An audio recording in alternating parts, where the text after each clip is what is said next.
नमस्कार दोस्तों। हम पढ़े थे शिक्षा का अधिकार अधिनियम 2009। जो शिक्षा का अधिकार अधिनियम है ये हमारा मूल मौलिक अधिकार है, जो कि 66वां संविधान संशोधन 2002 के तहत इसको मौलिक अधिकार बनाया गया था। और जब हमारा संविधान लागू हुआ था तब हमें मूलतः 7 मौलिक अधिकार दिए गए थे, जो कि थे हमारा समानता का अधिकार, स्वतंत्रता का अधिकार, शोषण के विरुद्ध अधिकार और धर्म की स्वतंत्रता का, शिक्षा एवं संस्कृति का अधिकार। ये जो शिक्षा और संस्कृति का अधिकार है ये अल्पसंख्यक समूह हेतु था, ये कि वो अपने संस्कृति को बचाने के लिए, अपने ट्रेडिशन को बचाने के लिए, उनके जो रीति रिवाज है उनको बचाने के लिए उनको ये अधिकार दिया गया था कि वो अपने इंस्टीट्यूट खोल के अपने मतलब कि जो बच्चे हैं उनको अपनी संस्कृति का, शिक्षा का मतलब कि अपनी संस्कृति को पढ़ा सकते हैं, जो उनके ट्रेडिशन है उस बारे में पढ़ा सकते हैं। उससे रिलेटेड अपनी संस्कृति को बचाने से रिलेटेड जो अधिकार दिया गया था उससे संबंधित है ये, ना कि ये जो नॉर्मल बच्चों को सभी के लिए। ठीक है। और उसके बाद हमारा संवैधानिक उपचारों का अधिकार था और एक संपत्ति का अधिकार था। जो संपत्ति का अधिकार है उसको 44वें संविधान संशोधन 1978 के द्वारा मूल अधिकार से हटा के उसको एक कानूनी अधिकार बना दिया गया, 300A में जोड़ दिया गया था। ठीक है। तो आज हम पढ़ेंगे अध्याय 5 से स्टार्ट करेंगे। वहाँ तक हमने कर चुके हैं 4 अध्याय और धारा 28 तक हम कर चुके हैं। आज है अध्याय 5 और धारा 23 से लेके 30 तक है। तो अध्याय 5 है, उसका नाम क्या है? उसका नाम है प्रारंभिक शिक्षा का पाठ्यक्रम और उसको पूरा किया जाना। इस अध्याय का नाम है धारा 29। देखो इसके अंतर्गत क्या है, धारा 29 से लेके 30 तक अध्याय 5 में है। धारा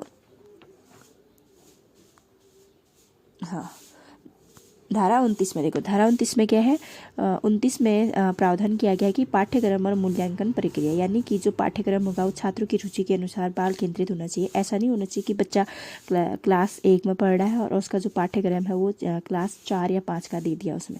ठीक है। तो यानी कि जो पाठ्यक्रम होना चाहिए, जो हमारा सिलेबस है बच्चों के मेंटल एबिलिटी के अकॉर्डिंग, बच्चों की रुचि के अकॉर्डिंग होना चाहिए और बाल केंद्रित होना चाहिए। उसमें बच्चों की इच्छाओं को ध्यान में रखा, उनकी एबिलिटी को ध्यान में रखा जाना चाहिए। हमारा पाठ्यक्रम ऐसा होना चाहिए। तो इसी चीज़ का प्रावधान किया गया धारा 29 में। फिर आ जाता है हमारा धारा 30। धारा 30 में क्या है, परीक्षा और समापन प्रमाण पत्र का प्रावधान किया गया है, यानी कि हर सेशन के बाद बच्चों के जो एग्ज़ाम्स होंगे और उसके बाद बच्चों को कि उनको नेक्स्ट क्लास में प्रमोट किया गया है उस चीज़ का उनको प्रमाण पत्र देना पड़ेगा। इस चीज़ का प्रावधान हमारा धारा 30 में किया गया है। फिर अब हम नेक्स्ट अध्याय आ जाता है हमारा अध्याय 6, क्योंकि जो हमारा शिक्षा का अधिकार अधिनियम है उसमें 7 अध्याय और 38 धाराएँ और 1 अनुसूची का प्रावधान किया गया था। 4 अध्याय हम पिछली क्लास में देख चुके थे कि उसमें क्या क्या प्रावधान किए हैं और आज 5वां अध्याय कर चुके हैं। और 6ठा अध्याय देखो, 6ठे अध्याय में क्या है हमारा, धारा 31 से 34 तक प्रावधान किया गया है। अध्याय 6 में का नाम क्या रखा गया है, बालकों के अधिकारों का संरक्षण। अध्याय 6 का नाम है, जिसमें धाराएं हैं धारा 31 से लेके 34 तक में धाराएं हैं। धारा 31 में क्या प्रावधान किया गया है, बालकों के शिक्षा के अधिकार को मॉनिटर करना, यानी कि जो बालकों का शिक्षा का अधिकार दिया गया है 86वें संविधान संशोधन 2002 के तहत, उसको मॉनिटर करने का प्रावधान धारा 31 में किया गया है। और मॉनिटर कौन करेगा, मॉनिटर करेगा राज्य या राष्ट्रीय बाल संरक्षण आयोग जो है मॉनिटर करता है। और बाल संरक्षण अधिनियम 2005 के तहत, बाल संरक्षण अधिनियम कब लाया गया था, 2005 में लाया गया। इसी के तहत बच्चों के शिक्षा के अधिकार को मॉनिटर किया जाता है। फिर आ जाता है हमारा धारा 32। धारा 32 में क्या है, बालक की शिकायतों को दूर करना, यानी कि अगर बालकों को कोई प्रॉब्लम है, उनके स्कूल दूर है, उनका जो स्कूल है घर से ज़्यादा दूर है, या फिर उनका जो सिलेबस है उनकी एबिलिटी के अकॉर्डिंग नहीं है, तो इन चीज़ों को जो, या फिर बच्चों को पढ़ने में कहीं पे प्रॉब्लम आ रही है, जो बच्चों से रिलेटेड जितनी प्रॉब्लम होती है, अभी बच्चों की जितनी शिकायतें होती है उन शिकायतों को दूर करना ही धारा 32 में प्रावधान किया गया है। धारा 33 आ जाता है। धारा 33 में क्या है हमारा, राष्ट्रीय सलाहकार परिषद का गठन करना, यानी राष्ट्रीय सलाहकार परिषद का गठन का प्रावधान किसमें किया गया, धारा 33 में। और धारा 34 आ जाता है। धारा 34 में क्या है, राज्य सलाहकार परिषद का गठन, यानी राज्य सलाहकार परिषद का गठन का प्रावधान जो है धारा 34 में किया गया है। फिर आ जाता है हमारा नेक्स्ट अध्याय, यानी कि लास्ट अध्याय, जो कि है अध्याय 7 और इसमें धाराएं क्या है, धारा 35 से लेके 38 तक। धारा 35 से लेके 38 तक कौन से अध्याय में है, धारा 7 में है। और इसका नाम क्या है, प्रकीर्ण या फिर विस्तार नाम से धारा 7 को शामिल किया गया था। इस बार जाता है हमारा सबसे पहले धारा 35 आता है। धारा 35 में क्या है, निर्देश जारी करने की शक्ति। और धारा 35 में किस चीज़ का प्रावधान किया गया है? निर्देश जारी करने की शक्ति का प्रावधान धारा 35 में किया गया है। और धारा 36 में आ जाता है अभियोजन के लिए पूर्व मंजूरी देना, धारा 36 में है। और फिर धारा 37 में आ जाता है सद्भाव पूर्वक की गई कार्रवाई के लिए संरक्षण जो है वो धारा 37 में इसका प्रावधान किया गया। और धारा 38 में क्या है? समुचित सरकार की नियम बनाने की शक्ति किसमें है? धारा 38 में। समुचित सरकार यानी राज्य सरकार या फिर स्थानीय जो सरकारें होती है उनसे रिलेटेड होता है, ठीक है, या फिर केंद्र सरकार। तो नियम बनाने की शक्ति समुचित सरकार को दी गई है, इसका प्रावधान धारा 38 में किया गया है। फिर हमारा जो शिक्षा का अधिकार अधिनियम है उसमें 7 अध्याय 38 धाराएं और एक अनुसूची थी। अनुसूची में किस चीज़ का प्रावधान किया गया? अनुसूची में धारा 19 और धारा 25 के तहत का विस्तार पूर्वक वर्णन किया गया है। और धारा 19 में क्या है? विद्यालय के लिए मानक, यानी कि विद्यालय में कितने छात्र होने चाहिए, कितने टीचर होने चाहिए, इस चीज़ से लेके है। और धारा 25 में क्या है? छात्र शिक्षक अनुपात। और धारा 25 में इन दोनों का वर्णन विस्तार पूर्वक इसमें किया गया है, अनुसूची 1 में किया गया है, जिसको हम अभी थोड़ी देर बाद डिटेल में पढ़ेंगे। अब हम देखेंगे इम्पॉर्टेंट जो धाराएं हैं ना उनको देखेंगे, जिनको हमें लर्न करना ही करना है एट एनी कॉस्ट, ठीक है। और तो सबसे पहले आ जाता है धारा 1। धारा 1 में देखो क्या है? आरटीई एक्ट 2009 का जो एक्ट है 2009 का, उसके नाम का वर्णन किसमें किया गया है? धारा 1 में किया गया है, जिसमें क्या है? निःशुल्क और अनिवार्य बाल शिक्षा का अधिकार अधिनियम 2009। यानी कि जो हमारा शिक्षा का अधिकार अधिनियम 2009 है उसका नाम किस नाम से है? वो उसका नाम है निःशुल्क और अनिवार्य बाल शिक्षा का अधिकार अधिनियम 2009, या फिर इसको इंग्लिश में बोला जाता है the right of children to free and compulsory education act 2009, ठीक है। इस चीज़ वर्णन किया गया धारा 1 में। और फिर उसके बाद हमारी इंपॉर्टेंट धारा आ जाती है, वो है धारा 3। धारा 3 में क्या है? 6 से 14 वर्ष तक की आयु के प्रत्येक बालक को प्रारंभिक शिक्षा पूरी होने तक के किसी आसपास के विद्यालय में निःशुल्क और अनिवार्य शिक्षा का अधिकार होगा। ये किस में प्रावधान किया गया है?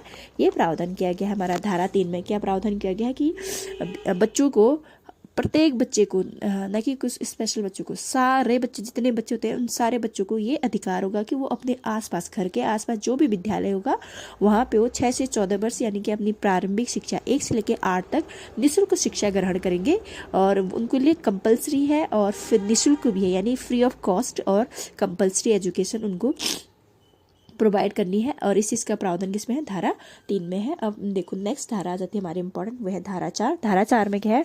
जहाँ 6 वर्ष की से अधिक आयु के जो बालक है, किसी बालक को किसी विद्यालय में प्रवेश नहीं दिया गया है, या प्रवेश तो दिया गया था किंतु उसे अपनी प्रारंभिक शिक्षा पूरी नहीं की है, तो उसकी आयु के अनुसार समुचित कक्षा में प्रवेश दिया जाएगा। यानी कि शिक्षा का अधिकार अधिनियम में 6 से 14 वर्ष तक के बच्चों के लिए प्रावधान किया गया है, जिसमें 6 वर्ष में वो 1 में जाएगा, 7 वर्ष में 2, 8 वर्ष में 3 और 9 वर्ष में 4, 10 वर्ष में 5, 11 वर्ष में क्या है? 6 में जाएगा, 12 में 7 में और 13 में 8 में जाएगा। यानी 14 साल में वो अपनी कक्षा 8 तक पूरी कर लेगा।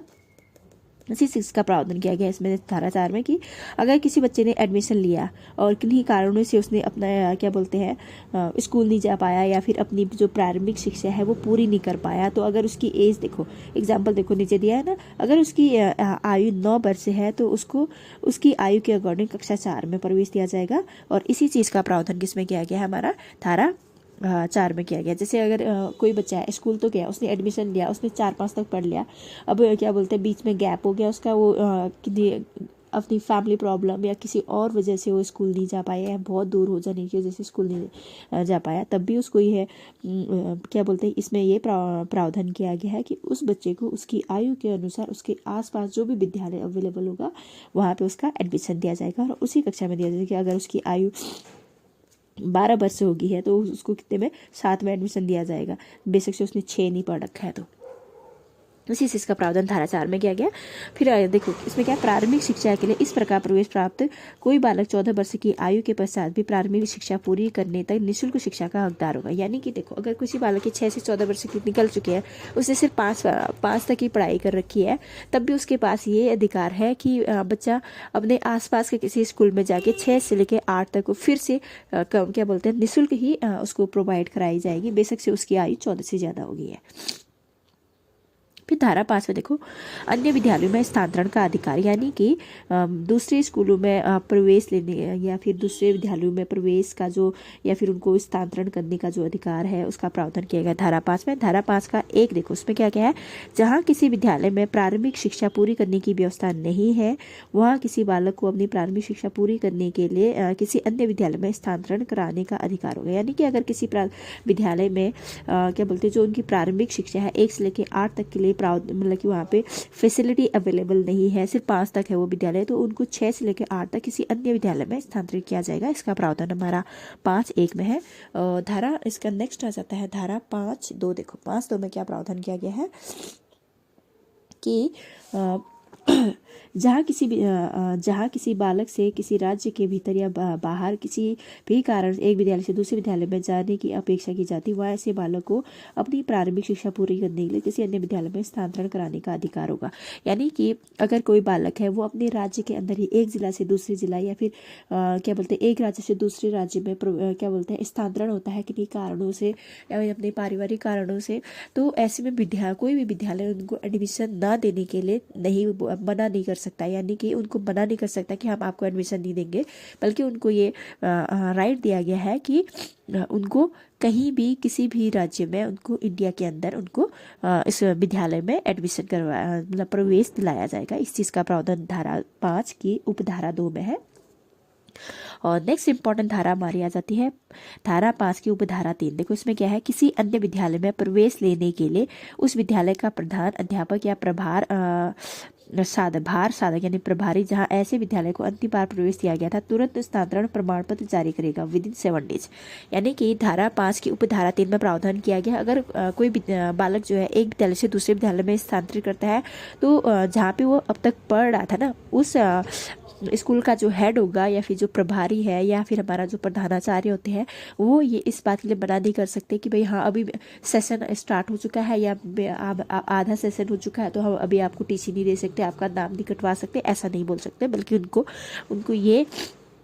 उनकी ये ड्यूटी है कि वो 7 दिनों के अंदर उनको टीसी क्या बोलते हैं प्रोवाइड कराएंगे। मतलब कि उनको उनका स्थानांतरण प्रमाण पत्र कि हाँ अब तक इस बालक ने यहाँ पे पढ़ा था, अब क्या बोलते हैं ये आपके स्कूल में आ रहा है करके, मतलब जो भी कारण होते हैं वो हमारा स्थानांतरण प्रमाण पत्र जारी करेंगे। तुरंत जारी करना पड़ता है, अगर तुरंत किन्हीं कारणों से नहीं कर पाते हैं तो 7 दिनों के अंदर उनको जारी करना ही पड़ता है। ठीक है, इस चीज़ का प्रावधान धारा 5 की उपधारा 3 में है। फिर आ जाता है हमारा धारा 6। इसमें क्या है, समुचित सरकार और स्थानीय प्राधिकारी आरटी एक्ट के प्रारंभ से 3 वर्ष के भीतर ऐसे सभी क्षेत्रों में विद्यालय स्थापित करेंगे जहां विद्यालय नहीं। यानी कि हमारी जो समुचित सरकार राज्य सरकार है या स्थानीय प्राधिकारी होते हैं, जिला पंचायत ग्राम पंचायत ब्लॉक स्तर पे जो भी है, उनको क्या है शिक्षा का अधिकार अधिनियम के प्रारंभ से 3 वर्ष के अंदर जहाँ पे उनको ऐसे सभी जगह पे विद्यालय स्थापित करने पड़ेंगे जहाँ पे विद्यालय नहीं है। ठीक है, इस चीज़ का प्रावधान किसमें है, धारा 6 में है। और प्राथमिक विद्यालय में देखो कितने, हर 1 किलोमीटर की परिधि में जितने बच्चे हैं 1 किलोमीटर की परिधि में प्राथमिक विद्यालय में से, और उच्च प्राथमिक मतलब कि 6 से लेकर 8 तक क्या है 3 किलोमीटर की परिधि में एक क्या बोलते हैं उच्च प्राथमिक विद्यालय होना चाहिए। ठीक है, इस चीज़ का प्रावधान हमारा धारा 6 में है। फिर धारा 7 आ जाता है। इसमें क्या प्रावधान किया गया है, वित्तीय और अन्य उत्तरदायित्वों में हिस्सा बांटना। यानी कि धारा 7 में प्रावधान किया गया है जो वित्त होते हैं या फिर जो और उत्तरदायित्व होते हैं उनमें हिस्सा बांटना राज्य और केंद्र के बीच में। देखो धारा 7 की उपधारा 3 में क्या प्रावधान किया, केंद्रीय सरकार राज्य सरकारों को केंद्रीय सरकार राज्य सरकारों को राजस्व के सहायता अनुदान के रूप में आरटी एक्ट पर व्यय आरटी एक्ट के क्रियान्वयन लागू करने पर व्यय पर ऐसा प्रतिशत उपलब्ध कराएगी जैसा वह समय समय पर राज्य सरकारों को परामर्श से अवधारित करे। यानी कि धारा 7 की उपधारा 3 में क्या प्रावधान किया गया, राज्य सरकार और केंद्र सरकार के बीच जो फाइनेंशियल रिस्पॉन्सिबिलिटीज होती है उनको बांटा गया है, और जो केंद्र सरकार है उसको वो क्या करेगी, राज्यों की हेल्प करेगी किनमें, जो हमारा शिक्षा का अधिकार अधिनियम 2009 है उसको लागू करने में यानी क्रियान्वयन करने में जो व्यय आया था उनमें केंद्र और राज्य का हिस्सा बंटवारा किया जाता है। नॉर्मल जो राज्य होते हैं उनमें क्या है, केंद्र का हिस्सा 60% होता है और राज्य का 40% होता है। और जो नॉर्थ ईस्ट है ना, वहाँ पे क्या प्रावधान किया गया है, नॉर्थ ईस्ट में केंद्र का हिस्सा यानी जितना व्यय आया है आरटी एक्ट को लागू करने में और जो अदर रिस्पॉन्सिबिलिटीज है उनको पूरा करने में 90% खर्चा राज्य केंद्र करेगी और 10% राज्य करेगा। इसका प्रावधान किया गया है धारा 7 की उपधारा 3 में। और धारा 7 की उपधारा 4 में देखो क्या प्रावधान किया गया है। केंद्रीय सरकार राष्ट्रपति को अनुच्छेद 280 के खंड 3 के उपखंड घ के अधीन क्या है, राज्य सरकार को अतिरिक्त संसाधन उपलब्ध कराए जाने की आवश्यकता की परीक्षा करने के लिए वित्त आयोग को निर्देश देने का अनुरोध कर सकेगी, ताकि उक्त राज्य सरकार इस अधिनियम के उपबंधों को कार्यान्वित करने के लिए निधियों को अपना अंश प्रदान कर सके। किसमें है ये, धारा 7 में है कि जो केंद्रीय सरकार है वो राष्ट्रपति को अनुच्छेद 280 के खंड 3 के उपखंड घ के अधीन क्या है, राज्य सरकारों को अतिरिक्त संसाधन उपलब्ध कराने के लिए जो वित्त आयोग को निर्देश दे सकते हैं कि इनको थोड़ा सा और एक्स्ट्रा जो फाइनेंशियल है हेल्प है वो दी जाए, ताकि वो जो आरटीई एक्ट है उसको क्रियान्वित करने के लिए ठीक ढंग से क्रियान्वित यानी लागू कर सके। फिर धारा 7 की उपधारा 6 का ग देखो, उसमें क्या प्रावधान किया गया है कि केंद्रीय सरकार नवीकरणीय अनुसंधान योजना और क्षमता निर्माण के संवर्धन के लिए राज्य सरकार को तकनीकी सहायता और संसाधन उपलब्ध कराएगी। क्या बोलते हैं, जो शिक्षा का अधिकार है ना उसको लागू करने के लिए जो केंद्रीय सरकार है वो राज्य सरकारों क्या करेगी, जो इनोवेशन होते हैं या फिर अनुसंधान इनोवेटिव चीज़ें या फिर योजना और क्षमता निर्माण के लिए जो है हमारी टेक्निकल जो हेल्प है और जो टेक्निकल जो रिसोर्सेज होते हैं संसाधन उनको उपलब्ध कराएगी राज्य सरकारों को। इसका प्रावधान धारा 7 की उपधारा 6 के ग में यानी सी में किया गया है। फिर नेक्स्ट आ जाता है हमारा इम्पोर्टेंट धारा, वो है धारा 8 में क्या है, समूची सरकार का कर्तव्य, यानी कि जो समूची सरकार है राज्य सरकार या फिर राज्य सरकार या स्थानीय सरकारें जो होते हैं उनके कर्तव्यों का वर्णन किया है धारा 8 में किया गया है।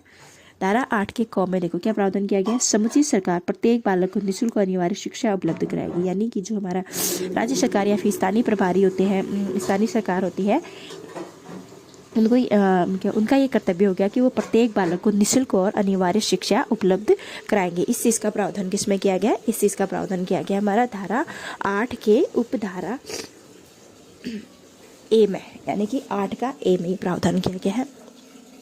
फिर नेक्स्ट धारा आ जाती है हमारी धारा 8 के सी में। इसमें क्या है, समुचित सरकार यह सुनिश्चित करेगी कि दुर्लभ वर्ग के बालक अलाभित समूह के बालक के प्रति पक्षपात ना किया जाए और किसी आधार पर शिक्षा प्राथमिक शिक्षा और कक्षा 1 से 8 लेने तक पूरा होने से निवारित ना हो। यानी कि अलाभित बालक का मतलब होता है SC ST OBC शैक्षिक रूप से पिछड़ा वर्ग होता है, और जो दुर्लभ वर्ग के बालक होते हैं उनका क्या होता है, जिनकी वार्षिक आय निम्नतम यानी कि EWS कह सकते हो, जिनकी आय मतलब कि ऐसी फैमिली के बच्चे जिनकी आय क्या होती है वार्षिक आय 2.5 लाख से कम हो, उन सारे बालकों को के साथ किसी भी तरह का कोई भेदभाव नहीं किया जाएगा और उनको ये समुचित सरकार यह सुनिश्चित करेगी कि सारे बालकों को निःशुल्क और अनिवार्य शिक्षा प्रोवाइड हो, ठीक है, बिना पक्षपात के, बिना किसी भेदभाव के। इस चीज़ का प्रावधान 8C में किया गया है। फिर 8F आ जाता है, यानी कि धारा 8 के 4 में देखो इसमें क्या प्रावधान किया गया है, इसमें प्रावधान किया गया है कि समुचित सरकार प्रत्येक बालक द्वारा प्राथमिक शिक्षा में प्रवेश, उपस्थिति और उसे पूरा करने को सुनिश्चित करेगी और मॉनिटर करेगी। यानी कि जो समुचित सरकार यानी कि राज्य सरकार या फिर हमारे जो स्थानीय सरकारें होती हैं वो क्या करेंगी, प्रत्येक बालक द्वारा प्राथमिक शिक्षा में प्रवेश की हर बालक का प्राथमिक शिक्षा में प्रवेश हो और वो अपने स्कूल में उपस्थित हो और इस चीज़ को मॉनिटर करेगी कि हाँ वो अपनी क्या बोलते हैं प्रवेश ले रहे हैं और रेगुलर बेसिस पे स्कूल अटेंड कर रहे हैं और अपनी प्राथमिक शिक्षा पूरी कर रहे हैं। इस चीज़ का जो प्रावधान है, इस चीज़ को मॉनिटर करने का जो उत्तरदायित्व है वो किसका, समुचित सरकार को दिया गया है। फिर आ जाता है धारा 8 के 6 में देखो, उसमें क्या प्रावधान किया गया, समुचित सरकार अच्छी व क्वालिटी की प्राथमिक शिक्षा सुनिश्चित करेगी, यानी कि बच्चों को न सिर्फ प्रारंभिक शिक्षा देनी है बल्कि उनको एक क्वालिटी एजुकेशन देनी है, ताकि उनको जो एक पाठ्यक्रम निर्धारित किया जाता है NCERT के तहत वो उस पाठ्यक्रम के तहत उनको शिक्षा देनी है, एक अच्छी क्वालिटी की शिक्षा देनी है बच्चों को। इसी चीज़ का प्रावधान हमारा धारा 8 के 6 में किया गया है। फिर धारा 8 का जो देखो, इसमें क्या प्रावधान किया गया है, समुचित सरकार प्राथमिक शिक्षा के लिए पाठ्यसार और पाठ्यक्रमों का समय से व्यवस्था पूरा किया जाना, यानी कि समूची सरकार क्या है, इस चीज़ के लिए व्यवस्था करेगी कि जो प्राथमिक शिक्षा है उसके लिए जो पाठ्यक्रम यानी सिलेबस और जो करिकुलम है उसको निर्धारित किया गया है वो समय पर पूरा हो। इस चीज़ को सुनिश्चित कौन करेगा, ये भी हमारा समूची सरकार का उत्तरदायित्व है। फिर नेक्स्ट उत्तरदायित्व है समूची सरकार का, वो है धारा 8 का झ यानी कि आई। इसमें क्या है, शिक्षकों के लिए प्रशिक्षण सुविधा उपलब्ध कराएगी। यानी कि धारा 8 के झ में क्या है कि जिन शिक्षकों की नियुक्ति की जा रही है स्कूल में बच्चों के प्रारंभिक शिक्षा के लिए, उनको पहले उनके लिए ये सुविधा उपलब्ध कराई जानी चाहिए कि उनको पहले प्रशिक्षण यानी ट्रेनिंग दिया जाए, ताकि वो बच्चों को एक अच्छी क्वालिटी की एजुकेशन प्रोवाइड कर सके, बच्चों को पढ़ा सके, उनमें वैल्यूज़ को डेवलप कर सके। जब टीचर्स को ही ट्रेनिंग नहीं मिली होगी, उन्हीं को नहीं बताया गया कि बच्चों को कैसे पढ़ाना है, कैसे वैल्यूज़ को उनको डेवलप करना है, कैसे उनका होलिस्टिक डेवलपमेंट करनी है, तो फिर वो बच्चों को कैसे पढ़ाएंगे। इसी चीज़ के लिए इस चीज़ का प्रावधान किया गया है 8 के 6 में कि पहले बच्चे टीचर्स को भी ट्रेनिंग देनी होगी। फिर आ जाता है हमारा इम्पॉर्टेंट धारा, वो क्या है धारा 9। धारा 9 में क्या है, स्थानीय प्राधिकारी के कर्तव्य, यानी कि जो स्थानीय प्राधिकारी है उनके कर्तव्य दिए गए हैं। अब तक राज्य सरकार के देख रहे थे हम, और अब क्या है स्थानीय प्राधिकारी। तो इसमें क्या है, धारा 9 के क में देखो क्या प्रावधान किया गया, प्रत्येक बालक को निःशुल्क प्राथमिक शिक्षा उपलब्ध कराना किसका वो है कर्तव्य है, यह है स्थानीय प्राधिकारी का। स्थानीय प्राधिकारी का कर्तव्य है कि वह प्रत्येक बालक को निःशुल्क और अनिवार्य शिक्षा उपलब्ध कराए। और फिर 9 का डी देखो, उसमें क्या है, 14 वर्ष तक की आयु की बालकों को अभिलेख रखने, यानी कि ये कर्तव्य भी स्थानीय प्राधिकारी की है कि कौन मतलब जो पहले तो सारे बच्चों को एडमिशन दिलाना है, सारे बच्चे स्कूल जाएं, इस चीज़ को सुनिश्चित करना है। उसके बाद क्या है, जितने बच्चे स्कूल में एडमिशन ले रहे हैं उनका रिकॉर्ड भी रखना है कि हाँ बच्चे ने एडमिशन लिया, बच्चा इतने टाइम तक स्कूल में प्रेजेंट है, बच्चों ने अपनी इस समय एडमिशन लिया और इस टाइम उन्होंने अपना प्रारंभिक शिक्षा पूर्ण की, इस चीज़ का जो अभिलेख है उसको रखना भी स्थानीय प्राधिकारी का कर्तव्य है। फिर 9 का के देखो, उसमें क्या प्रावधान किया है, उसमें क्या है कि प्रवासी कुटुंबों के बालकों को प्रवेश को सुनिश्चित करना, यानी कि जैसे कि फैमिली प्रॉब्लम होती है, इकोनॉमिकल प्रॉब्लम होती है, तो जो गरीब पेरेंट्स होते हैं वो क्या करते हैं, काम के लिए एक जगह से दूसरी जगह स्थानांतरित होते रहते हैं। तो फिर इस स्थानांतरण के चक्कर में बच्चों की जो शिक्षा है वो अधूरी रह जाती है, क्योंकि अब बार बार बस एक स्कूल से दूसरे स्कूल तो बदल नहीं सकते। और पहले जब तक शिक्षा का अधिकार नहीं था तब तक ना ही क्या बोलते हैं पेरेंट्स पे इतनी वो होती थी कि बच्चों को स्कूल लगाए पढ़ाए, और ना ही क्या बोलते हैं स्कूल में ये प्रावधान था कि हाँ बच्चा अगर मिड टर्म में आ रहा है तो उसको एडमिशन दे दो, ऐसा भी नहीं प्रावधान था। तो शिक्षा के अधिकार में ये प्रावधान किया गया था, बच्चा चाहे मिड टर्म में एडमिशन ले या कभी भी ले। और जो ये प्रवासी होते हैं एक स्थान से दूसरे स्थान पर जा रहे होते हैं, स्पेशली उनके बच्चों को तो तुम कभी भी वो एडमिशन लेने के लिए आए तो आप उनको एडमिशन दो जिस क्लास में वो आ रखा है और जिसे उसकी एज के अकॉर्डिंग। और इसी चीज़ को सुनिश्चित करने का प्रावधान किस में किया गया, 9 का के में किया गया है। ठीक है, और उसके बाद आ जाता है धारा 10 आ जाता है। धारा 10 में क्या आता है, माता पिता और संरक्षक का कर्तव्य धारा 10 में है। इसमें क्या किया गया है, प्रत्येक माता पिता संरक्षक का यह कर्तव्य होगा कि वो आसपास के विद्यालय में कोई प्रारंभिक शिक्षा के लिए अपनी यथास्थिति बालक या प्रतिपालन का प्रवेश करवाए या दिलाए। यानी कि ये धारा 10 शिक्षा के अधिकार अधिनियम के धारा 10 में यह प्रावधान किया गया है कि प्रत्येक माता पिता का यह कर्तव्य होगा कि वो अपने आसपास के स्कूल में अपने बच्चों को एडमिशन दिलाए और उनको अपनी प्राथमिक शिक्षा पूरी करने हेतु हेल्प करे और उनको सपोर्ट करे, कह सकते हो। और इस चीज़ का सुनिश्चित करे कि वो अपनी प्रारंभिक शिक्षा पूरी करे। और जब हमारा ये 66वां संविधान संशोधन 2002 हुआ था ना, जिसके तहत शिक्षा का अधिकार को मूल अधिकार बनाया था, उसी के तहत एक हमारा मौलिक कर्तव्य जोड़ा गया था, मूल कर्तव्य जोड़ा गया था 51 में। उसमें क्या था, 11वां मूल कर्तव्य जोड़ा गया था। उसमें भी यही चीज़ का प्रावधान किया गया है कि प्रत्येक माता पिता का और ये जो संरक्षक उनका ये कर्तव्य होगा कि वो अपने बच्चों को प्रारंभिक शिक्षा दिलाए। इस चीज़ का प्रावधान हमारा मूल कर्तव्य में किया गया था। तो फिर नेक्स्ट धारा इंपॉर्टेंट धारा है वो है धारा 12। इसमें क्या है, निःशुल्क और अनिवार्य शिक्षा के लिए विद्यालय के उत्तरदायित्व की सीमा, यानी कि जो विद्यालय होगा उनका उत्तरदायित्व के जो निर्धारण किया गया है जो फ्री एंड कंपल्सरी एजुकेशन के लिए, उस चीज़ का प्रावधान धारा 12 में है। देखो धारा 12 के उपधारा 1 के ए में देखो क्या प्रावधान किया गया है। इसमें प्रावधान किया गया सभी सरकारी विद्यालय उनमें प्रविष्ट सभी बालकों को निःशुल्क और अनिवार्य प्रारंभिक शिक्षा प्रदान करेगा 6 से लेकर 14 वर्ष, यानी की 1 से लेके 8 तक की उम्र के लिए। ठीक है, इसका प्रावधान किसमें किया गया है? 12 का 1 के उपधारा 12 के धारा 12 की उपधारा 1 के ए में ये प्रावधान किया गया सभी सरकारी विद्यालय में उनमें जितने प्रवेश ले रहे हैं उन सभी बच्चों को उनकी प्रारंभिक शिक्षा निःशुल्क और अनिवार्य रूप से प्रदान की जाएगी। इसका प्रावधान किया गया है 12 का उपधारा 1 के ए में। 12 के उपधारा 1 के बी में देखो क्या प्रावधान है? समुचित सरकार अथवा स्थानीय प्राधिकारी से सहायता प्राप्त अथवा अनुदान प्राप्त करने वाले सभी मान्यता प्राप्त विद्यालय उनमें प्रवेश कराए गए बालकों में से 25% बालकों को निःशुल्क और अनिवार्य शिक्षा उपलब्ध कराएगा। यानी कि जो समुचित सरकार यानी कि राज्य सरकार या फिर स्थानीय जो प्राधिकारी से अगर कोई स्कूल ऐसे स्कूल होते हैं जो एडेड स्कूल कह सकते हो या अशासकीय विद्यालय कह सकते हो जहाँ पे सरकार ने थोड़ा सा उनको अनुदान प्रदान किया होता है उन स्कूल को स्थापित करने के लिए, वहाँ पे भी ये क्या बोलते हैं प्रावधान किया है कि कम से कम 25% जो सीट होंगे या फिर जो 25% जो बालक है बालकों को वहाँ पे क्या है निःशुल्क और अनिवार्य शिक्षा उपलब्ध कराई जाएगी। इसका प्रावधान किसमें है? धारा 12 के 1 की उपधारा बी में। और इम्पोर्टेंट धारा देखो क्या है? नेक्स्ट धारा जाती है मैं धारा 12 के उपधारा 1 के सी में देखो क्या प्रावधान किया गया है। इसमें क्या है? गैर सहायता प्राप्त निजी विद्यालय अब पहली कक्षा में आसपास में दुर्लभ वर्ग और लाभी समूह के बालकों को उस कक्षा के बालकों की कुल संख्या में कम से कम 25% की सीमा तक प्रवेश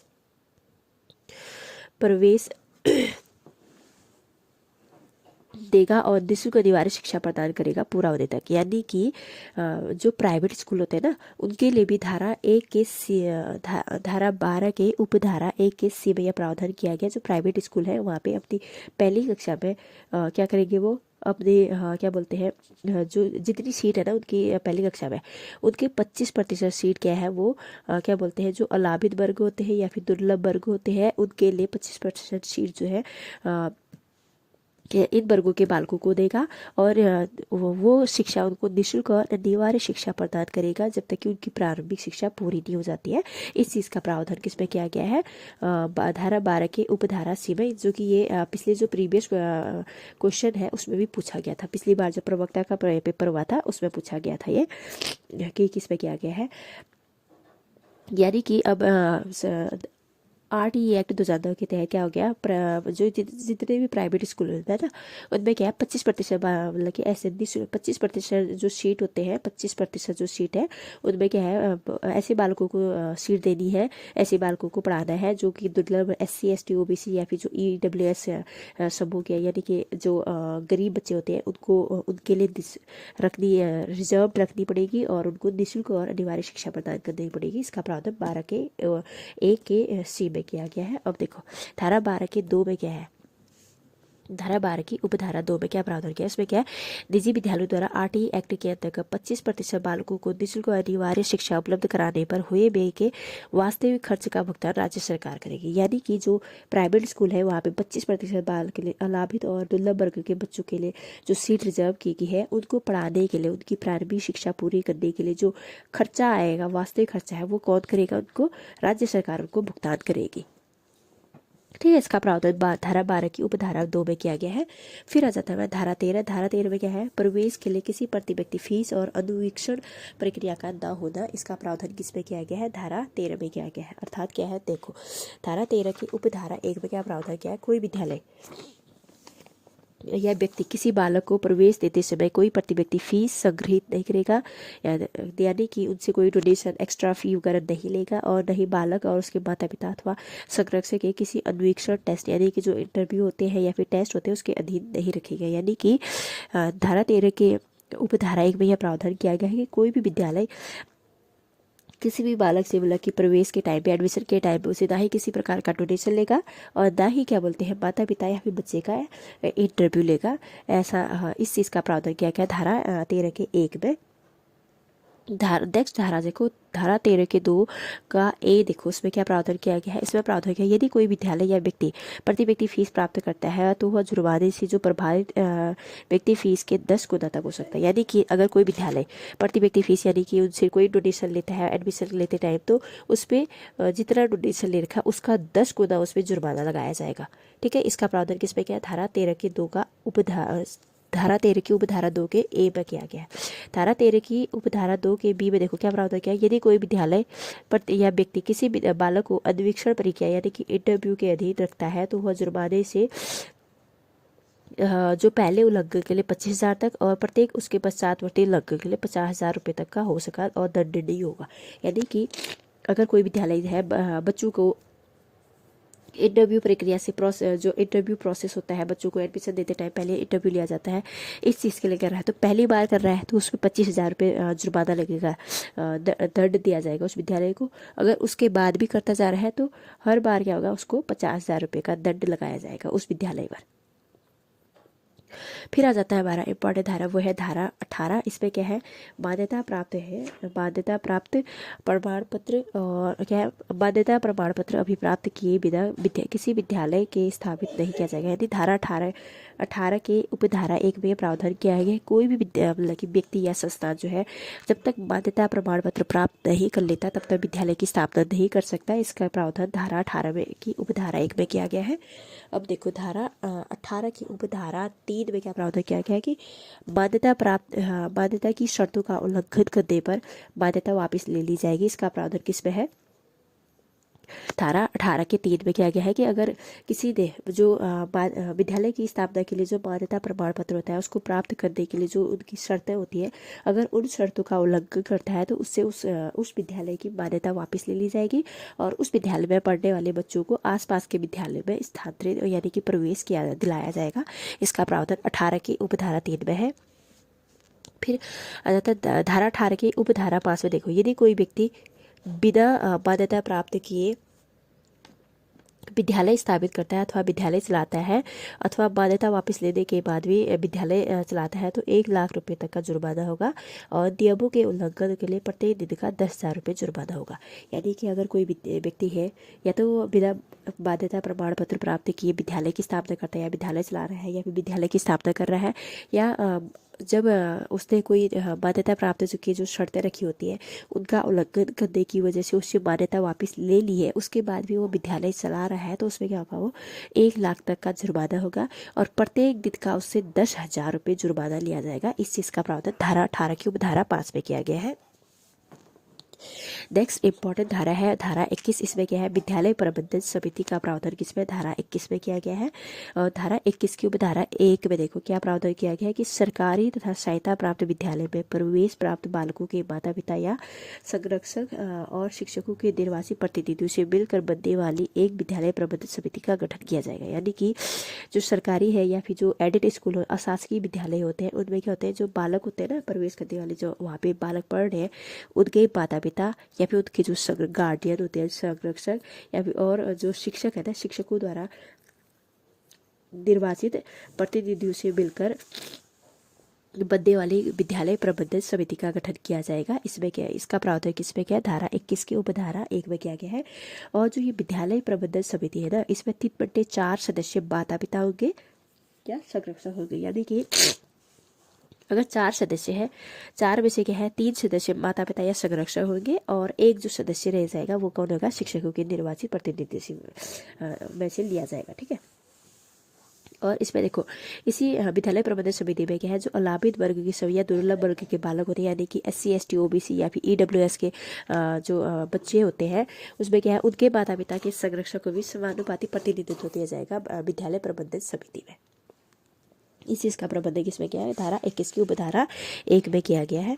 फिर आ जाता है हमारा धारा 21 की उपधारा 2 में क्या प्रावधान किया गया, विद्यालय प्रबंधन समिति के कार्य किसमें है, धारा 21 की उपधारा 2 में किया गया है। इसमें इनके क्या कार्य होते हैं कि विद्यालय के कार्यक्रम को मॉनिटर करना, विद्यालय विकास योजना तैयार करना, उनकी सिफारिश करना, सरकार, स्थानीय प्राधिकारी अथवा किसी अन्य स्रोत से प्राप्त अनुदानों के उपयोग को मॉनिटर करना, सरकार द्वारा दिए गए कर्तव्यों का पालन करना किसके कार्य है, इनका कार्य है, ये विद्यालय प्रबंधन समिति के कार्य है। फिर आ जाता है धारा 22 का उपधारा 1 में देखो क्या प्रावधान किया गया है, ऐसा यानी विद्यालय प्रबंधन समिति द्वारा विद्यालय विकास योजना तैयार करना, यानी कि जो विद्यालय विकास योजना का जो एक प्लानिंग होती है वो कौन करता है, वो करते हैं विद्यालय प्रबंधन समिति करते हैं। फिर धारा 23 आ जाता है। इसमें क्या है, शिक्षकों की नियुक्ति के लिए अर्हताएं और सेवा के निबंधन और शर्तों का वर्णन, यानी कि जो टीचर्स है, विद्यालय में जो टीचर्स की नियुक्ति की जाती है उनके लिए जो कंडीशंस रखी जाती है कि भाई हाँ कम से कम ग्रेजुएशन हो चाहिए, बीएड किया होना चाहिए, इस चीज़ की जो ये उनके लिए अर्हताएं रखी जाती है, उनकी जो शर्तें होती है, उस चीज़ का प्रावधान धारा 23 में किया गया है। फिर आ जाता है धारा 24। धारा 24 में शिक्षकों के कर्तव्य और शिकायतों को दूर करना, यानी कि धारा 24 में शिक्षकों के जो ड्यूटीज है वो और जो शिक्षकों को जो शिकायतें हैं उनको दूर करने का प्रावधान धारा 24 में किया गया है। और देखो धारा 24 के उपधारा 1 के क में देखो ये प्रावधान किया गया, विद्यालय में उपस्थित होने में नियमितता और समय पालन, यानी कि टीचर का यह कर्तव्य होगा कि वो विद्यालय में उपस्थित हो और नियमित हो और समय का पालन करे, यानी समय पे अपने विद्यालय में पहुंचे, समय पे अपनी क्लास में जाए और समय पर अपना सिलेबस पूरा करे। कर्तव्य किसका होगा, टीचर्स का होगा। नेक्स्ट कर्तव्य है कि धारा 24 के उपधारा 1 के डी में देखो प्रावधान किया गया है कि प्रत्येक बालक की शिक्षा ग्रहण करने के सामर्थ्य का निर्धारण करना, तदनुसार यथा अपेक्षित अतिरिक्त शिक्षण यदि कोई हो तो जोड़ना, यानी कि टीचर्स का यह कर्तव्य होगा कि जो बच्चे हैं उनका जो मेंटल एबिलिटी होती है उनका निर्धारण करना किसका काम होगा, टीचर का होगा। और क्या बोलते हैं, अगर बच्चे को अगर कहीं पे प्रॉब्लम हो रही है तो उनको अतिरिक्त जो बच्चों को एक्स्ट्रा क्लासेस दी जाती है, इस चीज़ को भी अगर ज़रूरत है तो इस चीज़ का निर्धारण भी कौन करेगा, टीचर करेगा कि बच्चों को एक्स्ट्रा क्लास देके उनको पढ़ाए, ताकि क्या बच्चे जो है अपना जो पाठ्यक्रम है उसको ग्रहण कर सके। इसका प्रावधान धारा 24 की उपधारा 1 के डी में किया गया है। धारा 24 के उपधारा 1 के ई में यह प्रावधान किया गया, माता पिता संरक्षकों के साथ नियमित बैठकें करना और बालक के बारे में उपस्थिति और में नियमितता और शिक्षा ग्रहण करने का सामर्थ्य, शिक्षण में की गई प्रगति और किसी अन्य सुसंगत जानकारी के बारे में अवगत कराना गया है। हमारा धारा 24 के उपधारा 1 के ई में किया गया है कि जो टीचर है उसका एक कर्तव्य है कि वो बच्चों के जो पेरेंट्स है या फिर जो उनके गार्डियन है उनके साथ नियमित बैठकें करें और उनको बालक की जो ये प्रेजेंट है या फिर एब्सेंट रहता है उस बारे में उनको बताना, या फिर उनकी जो एबिलिटी होती है उसको बताना, ये टीचर का कर्तव्य है। इसका प्रावधान किया गया धारा 24 की उपधारा 1 के ई में किया गया है।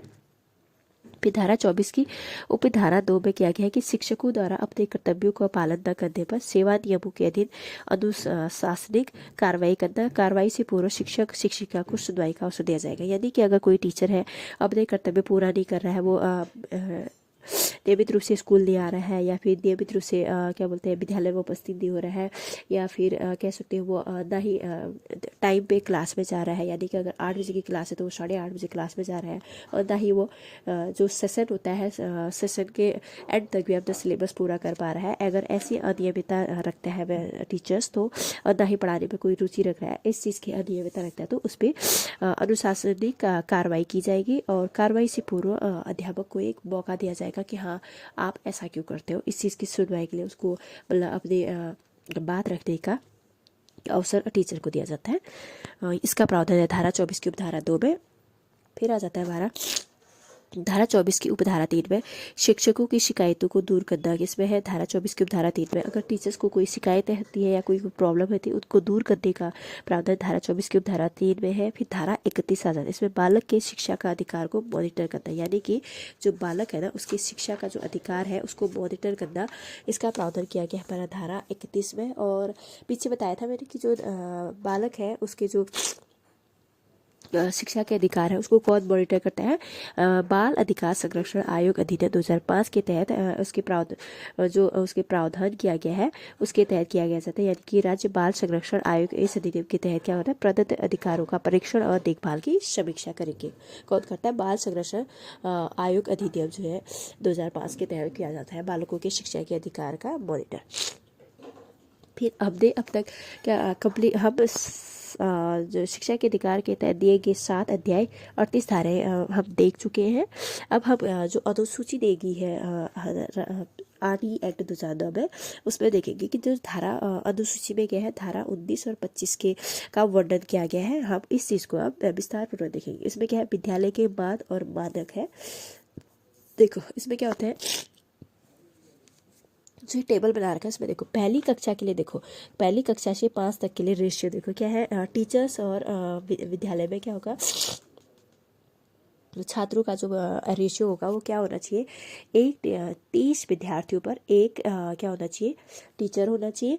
अगर प्रवेश किए गए बालक देखो कितने होने चाहिए, अगर 60 है तो वहाँ पे शिक्षकों की संख्या 2 होगी, 61 से लेकर 90 है तो 3 टीचर्स होंगे, और 91 से लेकर 120 छात्र होंगे तो 4 टीचर होंगे, 121 से लेकर 200 तक अगर छात्र प्रवेश करते हैं तो 5 शिक्षक होने चाहिए। और यानी कि 1 से लेके 5 तक की कक्षा के लिए बात हो रही है। इसमें क्या होगा, अगर 150 से अधिक बालक है ना किसी विद्यालय में 1 से 5 तक, उसमें क्या होगा, 5 तो टीचर होंगे प्लस एक प्रधान अध्यापक होगा, यानी प्रधानाचार्य होंगी, प्रधानाचार्य या चार्य जी होंगे। इस चीज़ का प्रावधान किया गया है अनुसूची 1 धारा 1925 में, ये मानक सेट किए गए हैं। ठीक है, देखो एक और चीज़ किया गया है कि अगर 200 से बालक अधिक है ना, 200 बालकों से अधिक है तो उसमें क्या होगा, छात्र और शिक्षक का जो 30 और 1 का रेशियो था ना वो चेंज हो जाएगा। अब क्या हो जाएगा, 40 छात्रों पर एक शिक्षक होगा, और यानी कि 40 छात्रों पर एक शिक्षक और प्रधान अध्यापक को छोड़कर होगा ये। ठीक है, नेक्स्ट देखो 6 से लेकर 8 तक के लिए क्या प्रावधान किया गया है। इसमें प्रावधान किया गया है कि जो छात्र और शिक्षक का अनुपात होगा 6 से लेकर 8 तक की कक्षा के लिए, उसमें क्या होगा, 35 इकाई यानी 35 छात्रों पे एक टीचर होगा। इसमें क्या होगा, कम से कम प्रति कक्षा एक शिक्षक इस प्रकार होगा कि निम्न के अनुसार के लिए क्या होगा, कम से कम एक शिक्षक इसके लिए विज्ञान और गणित के लिए, एक सामाजिक अध्ययन के लिए, एक भाषा के लिए। किस चीज़ के लिए प्रावधान किया गया है, ये कक्षा 6 से लेकर 8 तक के लिए। और इसमें रेशियो क्या है, 35 छात्रों पे एक बालक होगा, और उसमें कम से कम एक टीचर विज्ञान और गणित के लिए होना चाहिए, एक सामाजिक अध्ययन के लिए और एक भाषा के लिए होगा। जहाँ 100 से अधिक बालक होना है तो वहाँ पे क्या होता है, एक पूर्णकालिक प्रधानाध्यापक होना जरूरी है, यानी कि एक पूर्णकालिक प्रधानाध्यापक होगा। और कला शिक्षा, स्वास्थ्य और शारीरिक शिक्षा, कार्य शिक्षा पर अंशकालिक शिक्षक जरूर हो। इस चीज़ का प्रावधान किया गया है कक्षा 6 से 8 तक के लिए। तो ये तो हो जाते हैं हमारे विद्यालय के बाद और बालक। अब कार्य दिवस देखो, इसमें क्या दिया गया है, एक शैक्षणिक वर्ष में कार्य दिवसों तथा शिक्षण के घंटों की न्यूनतम शिक्षा। कक्षा 1 से 5 तक कितने कार्य दिवस होने चाहिए, 200 कार्य दिवस होने चाहिए और 800 शिक्षण घंटे होने चाहिए। और कक्षा 6 से 8 तक कितने होने चाहिए, 220 कार्य दिवस होने चाहिए और 1000 शिक्षक घंटे होने चाहिए। स्कूल के लिए हो गई ये। अब ऐसे शिक्षकों के लिए देखो, शिक्षकों के लिए प्रति सप्ताह कार्य घंटों की न्यूनतम शिक्षा, यानी कि एक हफ्ते में टीचर्स को कम से कम 45 शिक्षण घंटे होने चाहिए, यानी तैयारी सहित होनी चाहिए। जो पाठ योजना होती है ना उसमें लगे समय को मिला के कम से कम 45 घंटे ही होने चाहिए एक टीचर्स का। तो हमारा यहाँ पे RTE एक्ट 2009 समाप्त होता है।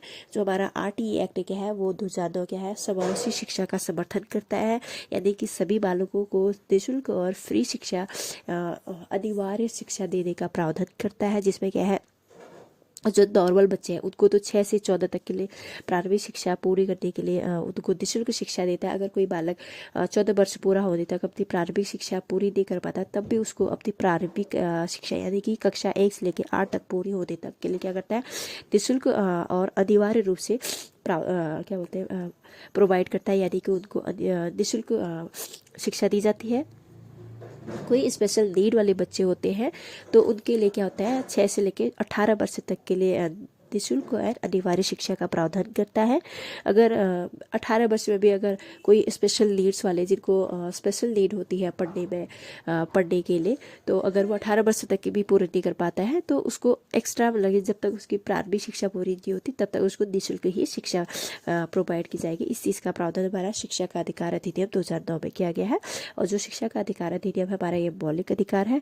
तो यहाँ पे हमारा जो एक शिक्षा का अधिकार अधिनियम 2009 है वो कंप्लीट होता है। ये हमारा जो उत्तराखंड लेक्चरार का है प्रवक्ता स्क्रीनिंग का एग्ज़ाम है, उसका ये सिलेबस में एक पार्ट था। नेक्स्ट टाइम हम नेक्स्ट टॉपिक से स्टार्ट करेंगे। Thank you, bye bye.